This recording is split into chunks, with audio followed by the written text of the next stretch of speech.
Hi everyone, welcome back to the channel. Today we're going to talk about Red Rising, Sons of Ares by Pierce Brown and Rick Hawson. Red Rising, Sons of Ares is the prequel to the series of Red Rising. So it's funny, Red Rising, Sons of Ares is the prequel to Red Rising. Kind of confusing name there.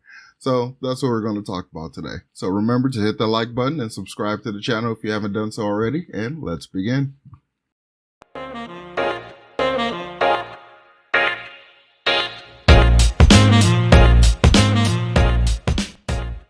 So, as I said, Red Rising, Sons of Ares is the prequel to Red Rising.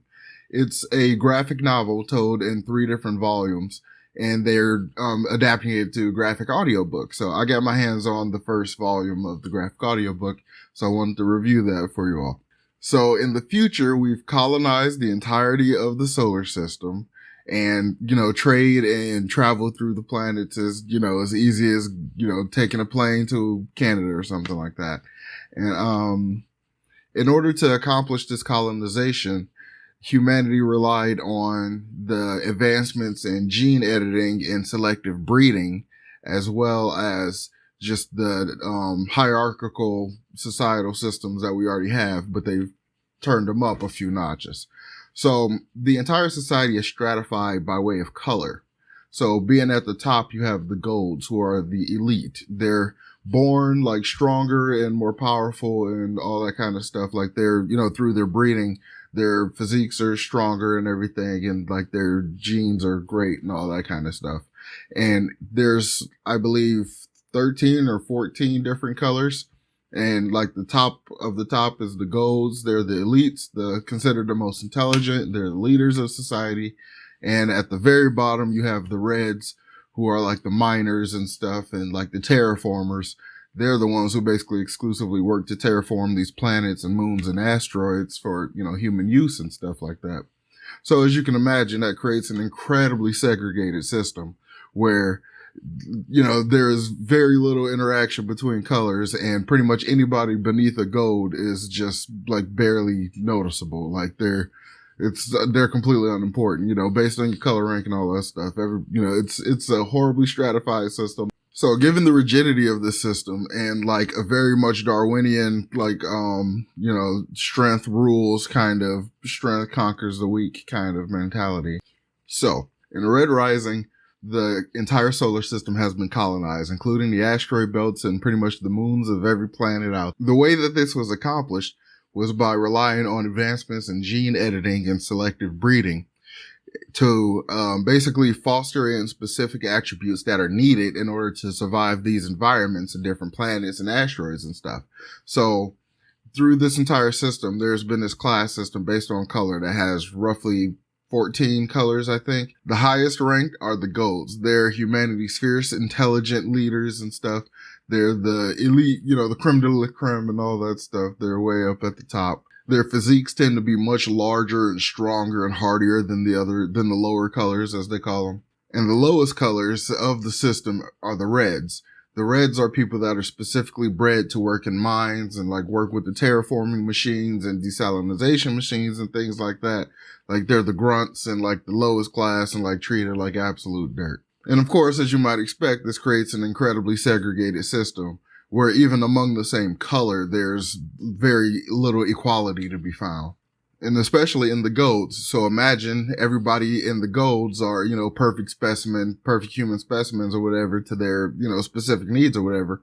But due to a genetic, just mild random piece of code, someone comes out slightly less than perfect. And that's what happened to our main character here, Finchner Al-Bakr.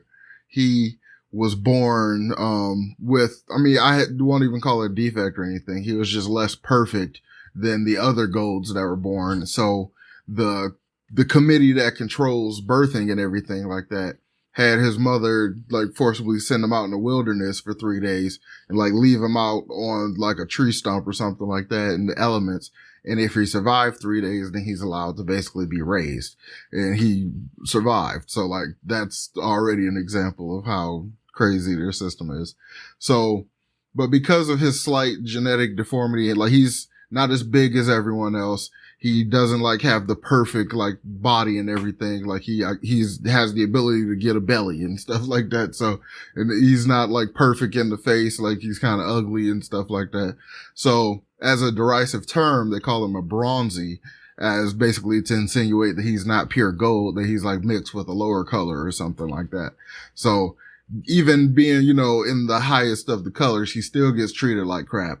But this ultimately just kind of engenders this kind of actual understanding of other people. Like when he leaves the institute and all the training and stuff he does when he's younger, he basically has no real issues with people of other colors. I mean, he kind of is in a position where he doesn't think about anybody else really, but once he interacts with people, he just really doesn't care about their color. Like he sees people, not their color, which is admirable. But based on his training, he's kind of a savage.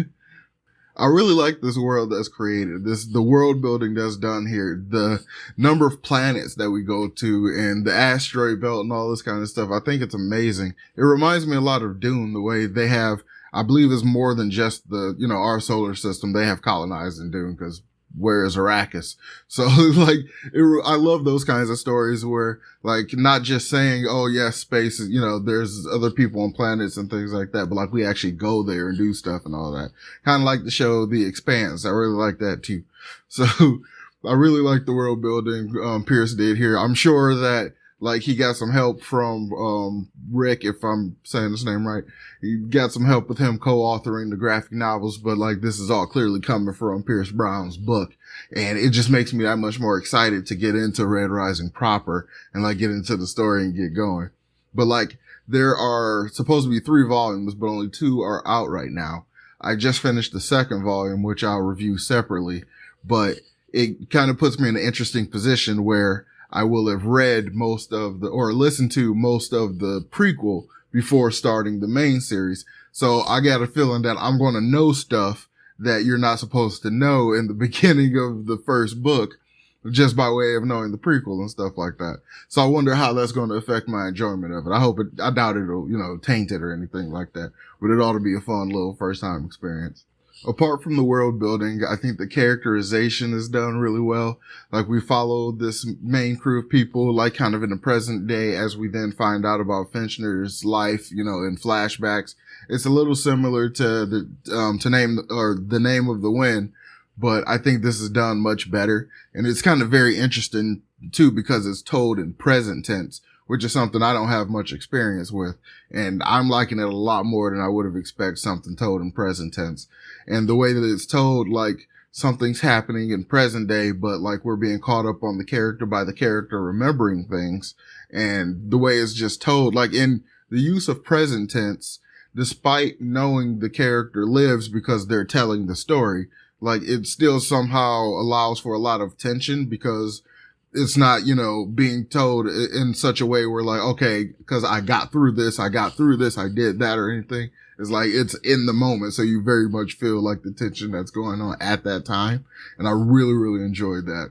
It gets me more excited about the actual series proper because it's much longer than these, you know, smaller prequel volumes. There's so much more to the story that I haven't even mentioned. Granted, the volumes are fairly short. The graphic audio is maybe only 4 hours or something like that. There's so much more about this book that I haven't even covered. There's like the whole other half of it. I only kind of mentioned the setup to it.